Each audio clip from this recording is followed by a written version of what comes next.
meget hård konkurrence her i toppen, endnu efter 7 af de 8 juryer. Og vi vil nu få sagen afgjort, få det sidste resultat på skærmen. Det kommer fra Østjyllands Radio i Aarhus, hvor Preben Heide er juryformand. Disco Tango 12 point. Alt er skønt 10 point. Smil over strøget 8 point. Meget, meget tæt løb her i. Det betyder, vi laver med det samme en sammentælling, og lad os se, hvad resultatet er blevet. Det kan vi ikke, der er fejl i maskineriet, men en hurtig hovedregning, selvom vi ikke skulle bruge den slags her, siger, at det lægger op til dødt løb, simpelthen mellem Disco Tango og Alt er skønt. Skal vi se, om vi kan få det på skærmen?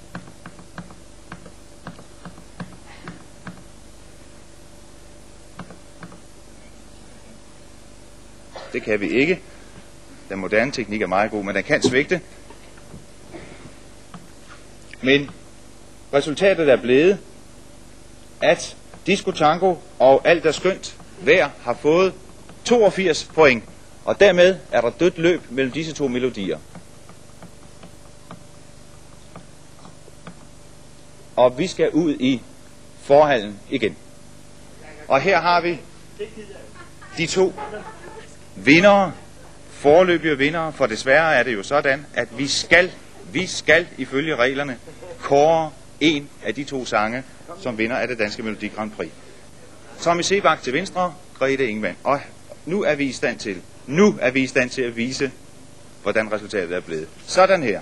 Disco Tango og Alt er skønt deler førstepladsen med hver 82 point. På tredjepladsen ud i det blå med Kim Larsen. Sådan endte den sag, men det gjorde den alligevel ikke, fordi det er slet ikke forbi endnu. Reglerne er, som Jørgen Mylius sagde før, at nu skal vi tilbage i juryerne. Jeg skal nu opfordre juryerne i de 8 distrikter til en hurtig gang håndsoprækning.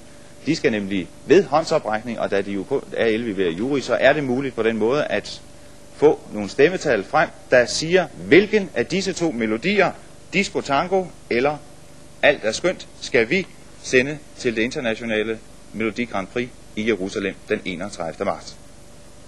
I kaldes op om et øjeblik, og vi vil gerne have jeres stemmeresultater. Og imens vil vi se, hvordan stemningen er ude i foyeren. Højt humør hos konkurrenterne og spænding hos alle de øvrige deltagere. Også her i studiet er der selvfølgelig spænding på, hvem af de to melodier, som vores juryer ved en lynhurtig afstemning kårer som den bedste, som vinderen af det danske Melodi Grand Prix. Herude til højre så jeg Mabel juble. Det var der. Selvom det ikke bliver nogen af dem, der denne gang kommer til det internationale Melodi Grand Prix. Det bliver enten Tommy Sebak her, eller Bjarne Liller og Grete Ingemann. Og vi regner med meget snart at have resultatet af afstemningerne om, hvilken af de to melodier, Disco Tango og Alt er skønt, der skal repræsentere Danmark ved det internationale Melodi Grand Prix i Jerusalem.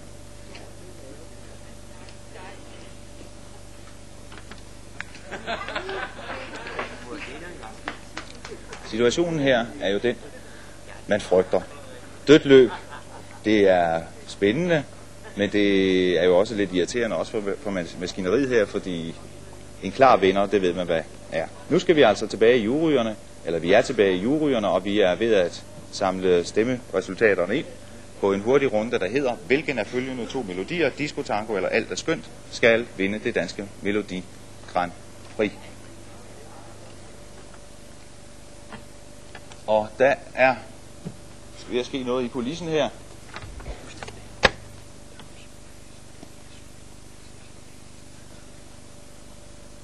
Så er spændingen udløst.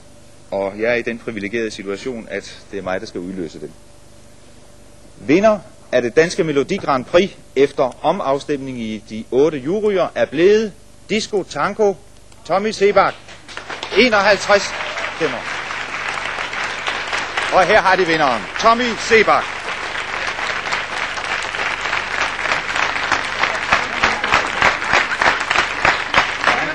med sin nærmeste konkurrenter, Grete Ingemann, Bjarne Liller.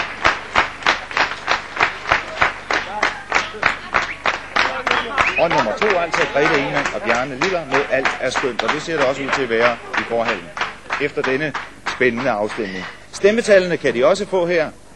Det ligger nemlig sådan, at Disco Tango fik 51 stemmer ved omafstemningen, og alt er skønt fik 36. Og så undrer de dem over, at der kun er 87 stemmer og ikke 88, som det skal være efter systemet. Årsagen er, at et af jurymedlemmerne i Københavns juryen er blevet syg.